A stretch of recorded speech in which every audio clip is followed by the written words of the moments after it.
बाहेरचं युद्ध जगाबरोबर असतं आणि आतलं युद्ध त्या ठिकाणी आपल्या मनाबरोबर असतं. तुकोबारायांचे विचार, त्यांचा आचार, त्यांचा व्यवहार आपण आपल्या जीवनात उतरवला पाहिजे. महाराज म्हणतात, आपके विचार अच्छे हो तो आपका मन ही मंदिर है, आपके आचार अच्छे हो तो आपका तन ही मंदिर है, और आपका व्यवहार अच्छा हो तो आपके धन ही मंदिर है. पण संतांचा आचार ते आमचा दृष्टिकोन बदलतात. जसा आपला पाहण्याचा दृष्टिकोन असतो ना, तसं आपलं जीवन ठरत असतं. तुम्ही आरशात जाऊन पहा कधीतरी. आरशात गेल्यानंतर आपण जर हसत पाहिलं तर आपण आनंदी दिसतो, आणि आपण रडत पाहिलं तर आपण दुःखी दिसतो.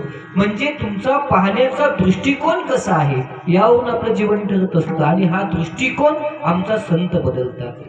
शाळेत आम्हाला त्रिकोण शिकवतात, षटकोन शिकवतात, लघुकोन शिकवतात, चौकोन शिकवतात, सगळे